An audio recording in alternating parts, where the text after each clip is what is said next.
ایک بار حضرت عائشہ صدیقہ ناراض ہو گئی اور اللہ کے نبی کھجور لے کے ان کے پاس بیٹھے، عائشہ کھاؤ، اور وہ ناراض ہے، کہتی نہیں کھاؤں گی، بھوک نہیں ہے، چہرہ پھیر لے آؤ۔ اللہ کے رسول ادھر آ گئے، جہاں چہرہ تھا ان کا ادھر آ گئے۔ ہم لوگ ہوتے تو کیا کرتے؟ کھاؤ، لو، نہیں کھائیں گے، چہرہ ایسا کر لیا، نہیں بھوک نہیں، کھا رہی کہ نہیں کھا رہی، نخرے دکھا رہی، دے کھا، ایک تو منا رہا ہوں۔ ہم لوگ ادھر نہیں جائیں گے، اللہ کے رسول نے ادھر آ گئے، کھاؤ عائشہ کھاؤ، میں نے کہا نا مجھے بھوک نہیں ہے، پھر چہرہ گھما لیا، آپ پھر ادھر آ گئے، عائشہ نہیں، زیادہ نہیں، چلو کھاؤ، غصہ تھوکو، بسم اللہ، اللہ کے نام سے شروع کرو، چلو اللہ کا نام لو، کھاؤ۔ حضرت عائشہ بھی جانتی تھی زیادہ نہیں کہلوانا چاہیے، 2 بار کہلوایا، تیسری بار موقع نہیں دیا، لیکن طنز مار دیا، کھجور اٹھا کے کہتے کھاؤ، ایسے بسم اللہ، اللہ کا نام لے کے کھاؤ۔ اس سے پہلے کہ میں اپنے باپ کا نام لے کے کھاتی تھی، اللہ ہی کا نام لے کے کھاتی تھی، یہ کہا اور کھانا شروع کر دیا۔ یہ تھی میاں بیوی کی نوک جھوک، کوئی بری بات نہیں، لیکن منانے کا اسٹائل دیکھو، لے کھاؤ، نہیں ہم لوگوں کی طرح نہیں، دکھا نخرے مت دکھا، چل کھا لے، منا رہے ہیں نا ابھی۔ اللہ کے رسول نے ایسا کبھی نہیں کہا، لو آ گئے ادھر، یہ ہوتا تھا۔ حضرت عمر نے کہا اگر اللہ کے نبی نے کہا اگر تم اس کو سیدھا کرو گے تو ٹوٹ جائے گی، اور ایسے ہی چھوڑ دو گے تو ٹیڑھی رہے گی، یعنی کچھ ٹیڑھا پن منظور کر لو، عورت کے اندر کچھ کمیاں ہیں برداشت کر لو، لیکن سیدھا کرنے کی کوشش کرو گے تو ٹوٹ جائے گی، طلاق ہو جائے گی۔ کتنی بہترین چیز بتائی، وَأَنفِقْ عَلَىٰ عَيَالِكَ، اپنے بیوی بچوں پر خرچ کرو، حیثیت کے مطابق، استطاعت کے مطابق۔ عورت کو بھی چاہیے کہ اپنے شوہر کی کا معاملہ دیکھے، بیچارہ بزنس کرتا ہے یا رکشہ چلاتا ہے یا مزدوری کرتا ہے، اسی حساب سے وہ اپنے شوہر سے اپنے خرچ کا مطالبہ مانگے، زیادہ مطالبہ وہ نہ کرے۔ وَأَنفِقْ عَلَىٰ عَيَالِكَ مِن طُولِكَ، اپنی فیملی پر، اپنے بیوی اور اپنے بچوں پر ضرورت کے مطابق خرچ کرو، کنجوسی مت کرو۔ بیوی کو خرچہ دو جتنا دے سکتے ہو، جتنا مناسب ہے، بچوں کی پڑھائی لکھائی کا خرچہ، بیوی کا خرچہ، کپڑا لتا، کھانا پینا۔ میری بہنیں اگر ہیں تو سنو، آج تمہیں خوش کر دیتا ہوں، اگر تمہارا پتی تمہیں پورا خرچہ نہیں دیتا ہے تو تم اپنے پتی کی جیب سے اتنا پیسہ اس کو بتائے بغیر لے سکتی ہو جتنی تمہیں ضرورت ہے۔ معاف کیجئے گا، 150 روپے ساڑی کی ضرورت ہے تو 3000 مت لینا۔ میں یہ باتیں بہت کم بتاتا ہوں، اس لیے کہ ایک جلسے میں ہم اپنی بیوی کو لے کر گئے تھے اور وہاں ہم نے یہ بتا دیا، دوسرے دن میری ہی جیب سے 5000 غائب ہو گئے، تو اس لیے تھوڑا ڈر لگتا ہے، عورتیں ناجائز فائدہ اٹھانے لگتی ہیں۔ پھر بیویوں کو چاہیے کہ وہ اپنے شوہر کی جیب سے اتنا لے جتنے میں بچوں کا، اور وہ بغیر بتائے بھی لے سکتی ہے، اس کو چوری میں نہیں لکھا جائے گا، کیونکہ عورت آپ کے پیسوں کی حقدار ہے، اور آپ اپنے بچوں پر خرچ کریں، یہ آپ کی ذمہ داری بنتی ہے۔ بہت زیادہ نہیں، بالکل کنجوسی بھی نہیں۔ اب آدھا کلو گوشت کی ضرورت ہے، آپ 250 گرام لا کے دینا، اتنی پکا چل، یہ بھی نہیں خرچ کیجیے۔ میاں بیوی میں بہت پیار محبت بھی ہونی چاہیے۔ اور سنو، عورتیں اگر کبھی غصہ ہوں تو شوہروں کو چاہیے، آپ لوگوں کو، ہمیں اور آپ کو، کہ ان کی کچھ سن لیں۔ ضروری نہیں کہ اپنی بیوی کی ہر بات کا جواب دیں۔ یہ کتنی چیزیں ہو گئیں؟ 8۔ اور 9ویں چیز، ہاں یہ تھوڑی سی سخت ہے، وَلَا تَرْفَعْ عَنْهُمْ عَصَاكَ عَدَبًا، اپنے بیوی اور بچوں کی اوپر سے ڈنڈا مت اٹھاؤ۔ ادب سکھانے کے لیے لاٹھی ڈنڈا رکھے رہو، یعنی کبھی کبھی مارنے کی ضرورت پڑ سکتی ہے، ہلکی پھلکی مار سکتے ہو، ہلکی پھلکی مار۔ وہ بھی کب؟ بتا دیا کہ جب وہ تمہارے بستر پر کسی ایسے آدمی کو آنے دیں جس کا آنا تمہیں پسند نہیں ہے، یعنی بستر تمہارا اور غیر مرد کو وہ اپنے بستر پہ بلائیں، تب تم اپنی بیوی کو مار سکتے ہو، لیکن ہلکی مار، اتنی نہیں کہ جب پنچایت بیٹھے تو پیٹھ کھول کے دکھائے دیکھو کتنے داغ پڑ گئے، اتنا مارا پیٹھ سوج گئی، اتنی مار نہیں۔ وہ بھی ایک بات پر بس, کب؟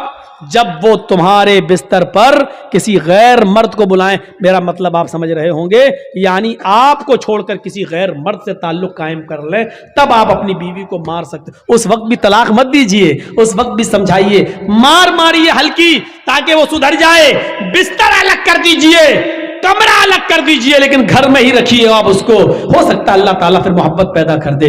میرے بھائیوں, اور اس کے بعد بھی نہیں سدھرتی ہے تب طلاق کی نوبت آتی ہے. یہ 9 چیزیں ہو گئی ہیں. وَلَا تَرْفَعْ عَنْهُمْ عَصَاكَ عَدَبًا وَأَخِفْهُمْ فِي اللَّهِ, اور اپنے بیوی بچوں کو اللہ سے ڈراتے رہو. اللہ کے نبی نے اپنی بیوی بچوں کو اللہ سے ڈرایا.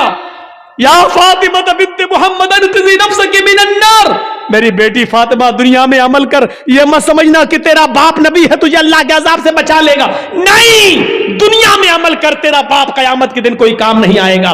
سلینی من مالی ما شئت انی لا اغنی عنک من اللہ شیئا, میری بیٹی دنیا میں جو چاہے مجھ سے مانگ لے, جو لینا چاہے مجھ سے لے لے, میں دینے کے لیے تیار ہوں, لیکن قیامت کے دن میں تجھے اللہ کے عذاب سے نہیں بچا سکتا. تجھے عمل کرنا ہوگا. اللہ سے ڈرایا. آپ بھی اپنے بیوی بچوں کو اللہ سے ڈراتے رہیے. اللہ کے رسول نے تو کہا ہے, قیامت کی نشانیوں میں سے ایک نشانی یہ بتائی, لا یاتین علی امتی ما تعالی بنی اسرائیل, بنی اسرائیل نے جو کیا وہ میری امت بھی کرے گی. حذو النعل بالنعل, جیسے پیروں میں پہننے والے جوتے برابر ہوتے ہیں, میری امت میں اور بنی اسرائیل میں کوئی فرق نہیں ہوگا.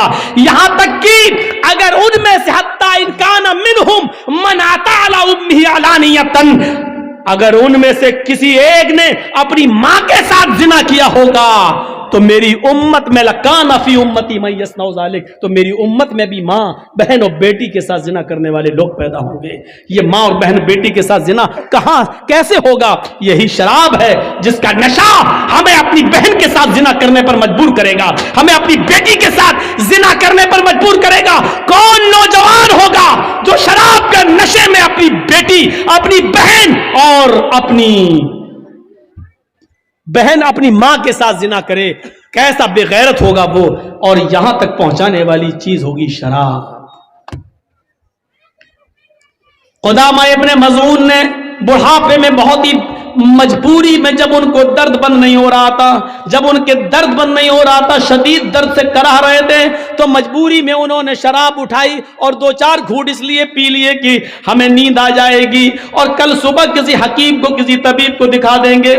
وہ 85-90 سال کا بوڑھا قدامہ ابن مظعون, جنہوں نے اللہ کے نبی کا زمانہ پایا, جنہوں نے حضرت ابو بکر کا زمانہ پایا, جنہوں نے حضرت عمر کا زمانہ پایا, حضرت عمر فاروق کے زمانے میں انہوں نے تھوڑی سی شراب اس لیے پی لی کہ رات میں ان کو درد ہو رہا تھا اور درد کی وجہ سے وہ کروٹیں بدل رہے تھے, ان کو نیند نہیں آ رہی تھی. ان کے گھر میں, ان کے گھر کے کسی ممبر نے ان کو تھوڑی سی شراب پلا دی کہ لے لو, سو جاؤ گے, نیند آ جائے گی اور کل صبح کسی حکیم کو دکھا دینا. لیکن یہ خبر عمر فاروق کے کانوں تک پہنچ گئی. حضرت عمر نے اس 90 سال کے بڈھے کو, قدامہ ابن مظعون کو طلب کیا, ان سے پوچھا. انہوں نے کہا بہت تیز درد ہو رہا تھا, اس درد کی وجہ سے میں نے مجبوری میں شراب پی لی تھی تاکہ درد بند ہو جائے. حضرت عمر نے کہا افسوس ہے کہ تم نے مجبوری میں پی, لیکن محمد رسول اللہ نے شراب مجبوری میں بھی پینے کی اجازت نہیں دی ہے. ہمیں کوئی ایسی چیز نہیں ملتی کہ بیماری میں یا مجبوری میں اللہ کے نبی نے کبھی شراب کسی کو پلائی ہو. آئے قدامہ تمہیں کوڑے مارے جائیں گے. سارے صحابہ کہتے ہیں آپ اتنے بوڑھے آدمی کو کوڑے کیسے مار سکتے ہیں؟ حضرت عمر کی دلیل یہ تھی, ان کو کوڑے نہ مارنے کی کوئی دلیل دے دو یا اللہ کے رسول کی کوئی حدیث مجھے بتا دو کہ بوڑھے آدمی کو کوڑے نہ لگائے جائیں, ہم ان کو چھوڑ دیں گے. لوگوں نے پھر میٹنگ کی اور کہا ٹھیک ہے کوڑے مارنا ہی ہے, 40 تو مارو, لیکن ان کو صحیح ہو جانے دو, ان کی طبیعت خراب ہے, یہ لاٹھی لے کر چل رہے ہیں, بستر پر لیٹے رہتے ہیں, اب ان کو کچھ طاقت آ جانے دو پھر کوڑے مار لینا. حضرت عمر نے کہا ان کو اگر ہفتے 10 دن کی مہلت میں دے بھی دوں اور ان سے کہہ دوں کہ گھر جاؤ 10 دن بعد کوڑے لگائے جائیں گے, لیکن لوگوں اگر ان 10 دنوں میں میں ہی مر جاؤں, میرا انتقال ہو جائے, تو میں اپنے رب کو کیا منہ دکھاؤں گا. پھر قدامہ ابن مظعون کو کھڑا کر دیا حضرت عمر فاروق نے, اور اس 90 سال کے بوڑھے کو جس نے مجبوری میں شراب پی تھی, ان کو 40 کوڑے مارے گئے.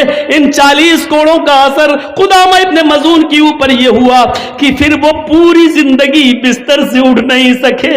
پھر وہ لیٹرین بستر پہ کرتے تھے, پیشاب بستر پہ کرتے تھے. وہ 1 سال 1.5 سال 2 سال اس کے بعد زندہ رہے, لیکن جتنے دن زندہ رہے وہ بستر سے اٹھ نہیں سکے.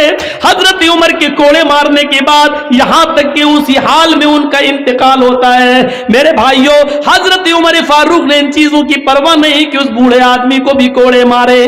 نوجوانوں غور کرو, جس شراب کے پینے پر بوڑھے آدمی کو نہیں چھوڑا گیا, قدامہ ابن مظعون کو نہیں چھوڑا گیا.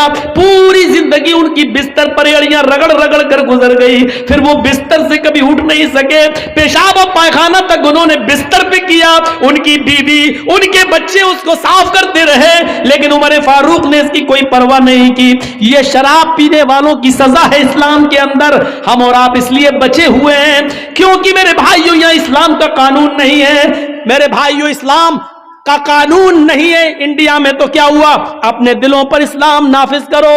سب سے بڑا مسلمان وہ ہے جو اسلام کے قانون کو اپنے دل پر نافذ کرے, جو شریعت کو خود اپنے دل سے مانے, محمد رسول اللہ کے بتائے ہوئے راستے پر خود چلے اور دوسروں کو چلنے کا حکم دے. میرے بھائیوں یہ ہے وَلَا تَشْرَبَنَّ خَمْرًا فَإِنَّهُ رَأْسُ كُلِّ فَاحِشَةٍ, ہر برائی کی جڑ ہے, اس لیے شراب مت پینا. اور 5ویں چیز یہ بتائی وَإِيَّاكَ بِالْمَعْصِيَةِ فَإِنَّ بِالْمَعْصِيَةِ حَلَّ سَخَطُ اللَّهِ.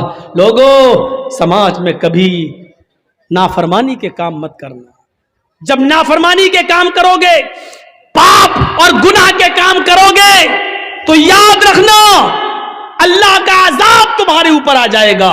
یہ اللہ کا عذاب ہمارے اوپر ہے. آج پیٹرول 100 پار کر چکا ہے. یہ کیا ہے؟ کیا یہ اللہ کا عذاب نہیں ہے؟ جب گناہ کرو گے تو اللہ کا عذاب حلال ہو جائے گا. بارش روک لی جائے گی, بہت سی جگہوں سے بارش روک دی جاتی ہے. کیا یہ اللہ کا عذاب نہیں ہے؟ ہاں, یہ بھی اللہ کا عذاب ہے کہ جب تم نافرمانی کے کام زیادہ کرو گے تو اللہ تمہارے اوپر غلط ظالم سرکاریں بٹھا دے گا.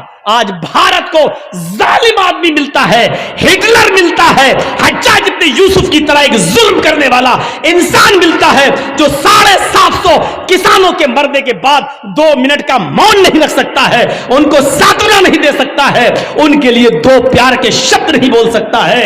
جب NRC اور CA پر مسلمانوں کو گولیوں سے مارا جا رہا تھا تو ان کے لیے ایک رحم کا لفظ اس کی زبان سے نہیں نکل سکتا ہے. یہ ہماری نافرمانی کا نتیجہ ہے.